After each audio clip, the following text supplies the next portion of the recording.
Have you ever wondered why some wounds stay with us long after childhood? Why certain patterns repeat in every relationship no matter how hard we try to choose differently? Why some people walk through life with a quiet sadness, a sense of emptiness, or a fading hope that someone will finally understand them? In Jungian psychology, the origins of this story often lead back to the very first relationship we ever had. The relationship with the mother. And when that mother is narcissistic or emotionally unavailable, the wound goes deeper than most people can imagine. Let me take you into a story inspired by countless patterns Carl Jung observed in his practice. The story is fictional, but its emotional truth is familiar to thousands of people living this silent pain. There was a young woman who entered therapy feeling as if she had been carrying a weight. Her entire life, she appeared stable, responsible, successful, even admired. People told her she was strong, but inside she felt fractured, as if parts of her had been scattered over the years. She described her life as an ongoing effort to keep herself together. She told the therapist, "I feel like I exist on the outside of my own life." Her mother had been the center of the home. Beautiful, charming, loved by neighbors and friends. But inside the house, she was unpredictable, emotionally demanding, and deeply self-centered. The mother's needs, moods, and desires dictated the emotional climate. When she was pleased, the home felt warm. When she was irritated, the air felt cold. The daughter learned very early that love was conditional. Attention had to be earned, approval had to be maintained, and silence was often the safest option. This is the essence of the narcissistic mother. She is present in the body but absent in the heart. She demands loyalty but offers no emotional shelter. She requires admiration but gives no stable affection. The child grows up adapting, performing, pleasing, and shrinking.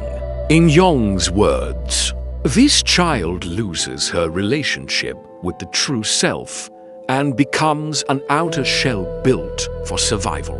The young woman's life followed this pattern. She excelled academically, worked tirelessly, and became the caretaker in her family. She learned to predict emotions, soothe tensions, and solve problems that were never hers to solve. But when it came to love, she found herself repeating the same emotional story with every partner she chose. She was drawn to men who were emotionally unavailable, distant, or self-absorbed. Men who only offered affection when it suited them. Men who pulled away the moment she needed closeness. Men who criticized her sensitivity and made her feel like she was too much. And without realizing it, she chased their love the same way she once chased her mother's. She believed that if she proved her worth, she would finally be loved. She didn't understand she was reenacting the very wound she never healed. This is the mother wound, not simply a lack of affection, but the internalization of a belief. I must earn love. I must not make mistakes. I must not have needs. I must be who others want me to be. This belief follows the child into adulthood, shaping every relationship, every decision, and every element of self-worth. Before we go deeper, there is something essential to understand. Children of narcissistic mothers grow up lacking certain emotional nutrients. Not small things, fundamental things. And these absences shape the entire architecture of their lives. Here is what these children never receive. They never receive unconditional love. Their worth is always tied to obedience, performance, or how well they reflect the mother's ideal image. They learn that love can vanish instantly. They never receive emotional safety. The home is filled with unpredictability, good days and bad days, all dependent on the mother's mood. They never receive validation. Their feelings are dismissed, minimized, or mocked. They are told they are dramatic or sensitive or difficult. Over time, they stop trusting their own emotions. They never receive healthy mirroring. They do not hear the essential childhood messages. I see you. You matter. Your feelings make sense. Without this, the child grows into an adult who feels invisible. They never receive boundaries. The narcissistic mother sees the child as an extension of herself. There is no room for separate identity. Privacy is denied. Autonomy is discouraged. The child learns that their body, time, and space do not belong to them. They never receive consistent affection. Affection becomes a reward for compliance. Love becomes something fragile, unpredictable, easily lost. They never receive protection. Instead of guarding the child's heart, the narcissistic mother often competes with her, criticizes her, or burdens her emotionally. The child becomes the parent, a role far too heavy for a young spirit, and perhaps most painfully. They never receive permission to exist fully. Confidence threatens the mother. Independence irritates her. Joy competes with her. So the child learns to shrink, to stay small, to stay silent, to stay safe. This is where the mother wound begins. But it is not where the story ends. These emotional absences do not remain in childhood. They grow, they evolve, they follow the child into adulthood, appearing in every relationship they try to build. And unless the wound is understood and healed, these patterns keep repeating, decade after decade, in love, in friendships, in work, and even in their relationship with their own children. Let's walk into how these missing emotional needs show up in adult relationships. A child who grows up without unconditional love becomes an adult who doubts their worth in every relationship. They feel they must constantly prove themselves to be chosen. They fear that love will disappear if they make a mistake or ask for too much. They tolerate breadcrumbs of affection because they never learned what real love feels like. A child who grows up without emotional safety becomes an adult who is always anxious in love. They overthink every text message. They fear abandonment. They scan for changes in tone. They try to fix problems before they happen. They become hyper-independent or anxiously attached because their nervous system was shaped in chaos. A child who grows up without validation becomes an adult who second-guesses everything. They apologize too much. They minimize their pain. They struggle to make decisions. They stay in relationships longer than they should because they cannot trust their inner voice telling them to leave. A child who grows up without boundaries becomes an adult who attracts people who take advantage of them. They become emotional caregivers, overgivers, and people pleasers. They struggle to say no. They fear conflict. They put others' comfort above their own safety. And toxic people are drawn to them like magnets. A child who grows up without consistent affection becomes an adult who believes love is unstable. They find comfort in partners who are unpredictable because it feels familiar. They confuse intensity with intimacy. They crave passion but fear peace. And they do not know how to receive healthy love without feeling suspicious. A child who grows up without protection becomes an adult who does not know how to protect their own heart. They ignore red flags.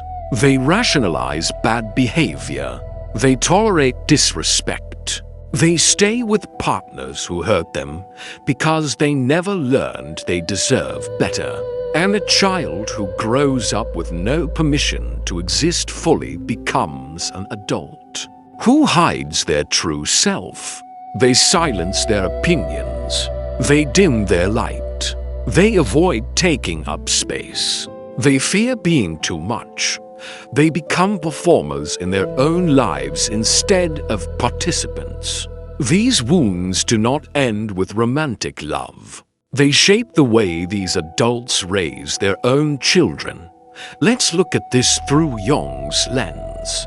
When an adult has an unhealed mother wound, they relate to their own children through two possible patterns. Either they overcorrect, giving too much because they never received enough, or they unconsciously repeat the emotional style of the mother they had, even if they never intended to. Adults who overcorrect become overly protective, overly involved, or anxious about their children's emotions.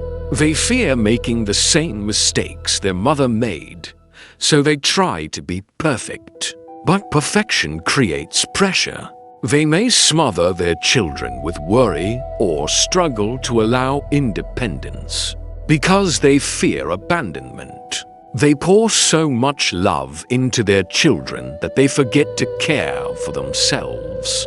Adults who unconsciously repeat the past may become emotionally unavailable because they learned emotional closeness is dangerous.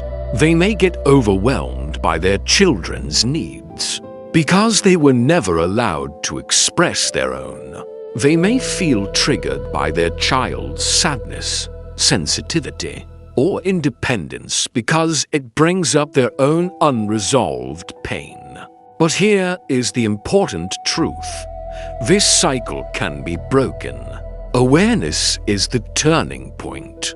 Once someone sees the pattern, they no longer have to live inside it. Before we reach the healing transformation, there is another layer we must explore. Because daughters of narcissistic mothers and sons of narcissistic mothers do not suffer the same wound, their path is different. They're in a world shaped by two different distortions. Let's begin with daughters. Daughters of narcissistic mothers are often competitors, not children. The mother sees the daughter as someone who threatens her beauty, her confidence, or her identity. The daughter becomes the target of criticism, envy, and projection. The mother may control her appearance, her choices, her friendships, and her voice. She may shame her for emotions, success, or independence. She undermines her confidence because a confident daughter makes her feel inferior. Daughters grow up feeling never good enough, never beautiful enough, never smart enough, never worthy of approval. They develop perfectionism, body shame, people-pleasing, or self-erasure. They live with a deep fear of being seen and a deep longing to be seen at the same time. They struggle with sisterhood, friendship, and trust because the mother was the first feminine relationship, and it was unsafe. Now let's speak about sons.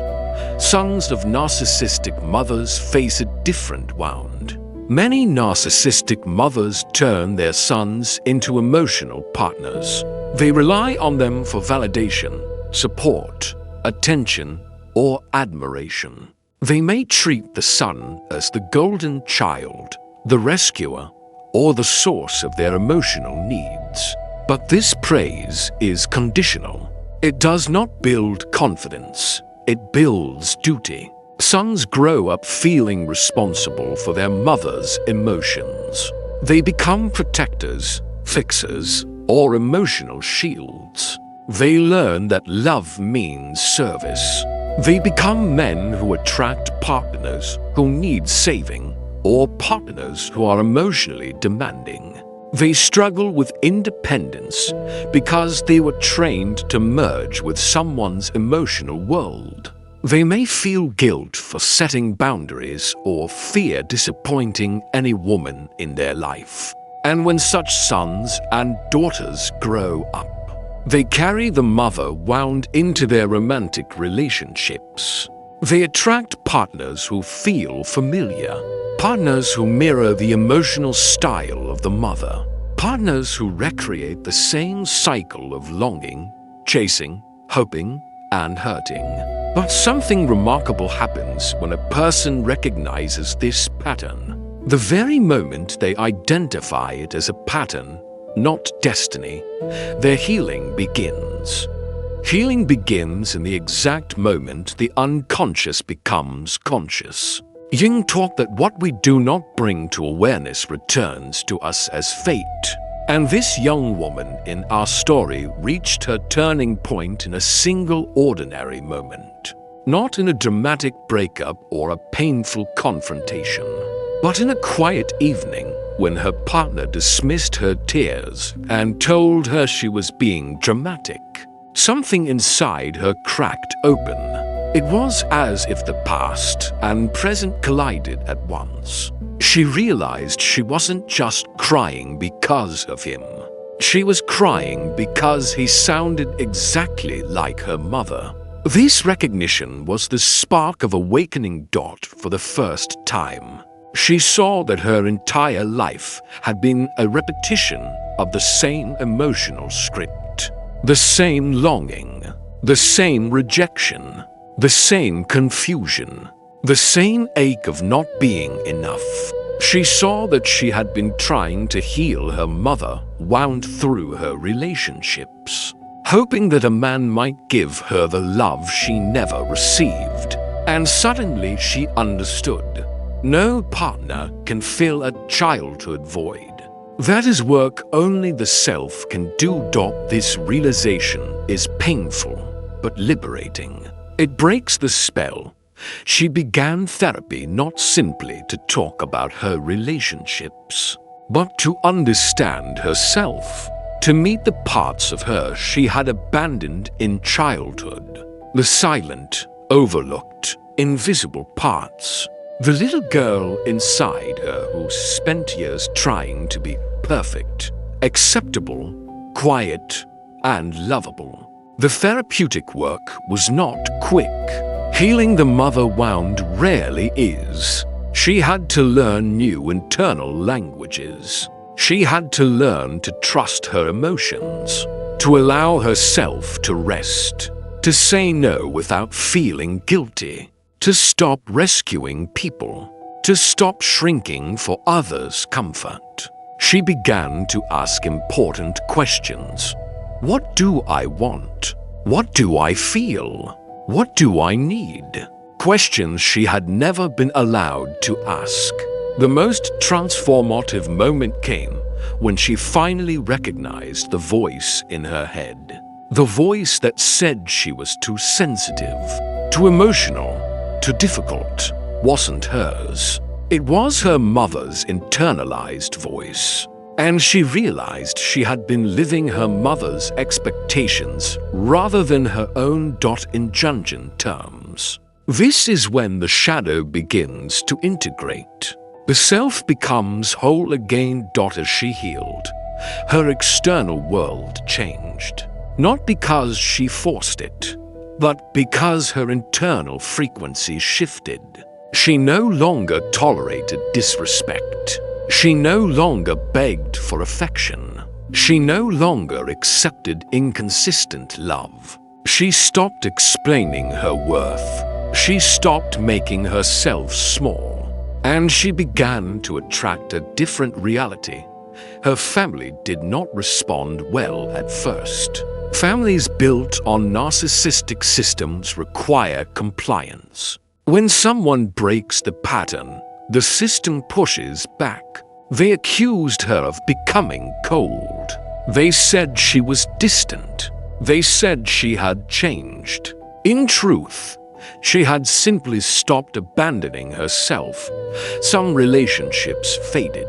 Others transformed. But the most important change was within her. She felt something she hadn't felt in years. Peace. A deep, grounded peace that came from finally choosing herself. This healing also changed her relationship with future partners. She no longer mistook intensity for love. She no longer chased men who reminded her of old wounds. She no longer tolerated emotional starvation. Instead, she attracted someone who could meet her, someone grounded, someone emotionally available, someone who did not punish her emotions but welcomed them, someone who loved her without making her earn every drop of affection. Healing the mother wound does not erase the past, but it rewrites the future. It also transformed the way she showed up for her own children. She stopped overcompensating and stopped repeating old patterns. Instead, she learned presence. She learned gentle boundaries. She learned how to validate emotions, something she never received. She learned to apologize when she made mistakes. And most importantly, she learned to let her children exist as themselves rather than extensions of her. This is the power of breaking generational cycles. It does not require perfection. It requires awareness. Before we close this chapter, I want to bring you into reflection. Because your awareness is the beginning of your own healing, I want to ask you something. As you listened to this story, which part did you feel in your body? Was it the daughter who felt invisible? Was it the son who carried too much? Was it the adult who kept choosing the same kind of partner? Was it the parent afraid of repeating the past? Share your reflection in the comments. Your words may help someone else see their truth. And one more question. If you could speak to your younger self, the child who lived under a critical or emotionally distant mother, what would you say? Write it below. Your inner child is still listening. If this message awakens something inside you, please like this video, share it with someone who needs healing, and subscribe to join this journey of understanding the self. And tell me in the comments what you want to explore next. Jung taught us that healing is a journey toward wholeness, and together, step by step, we walk that path.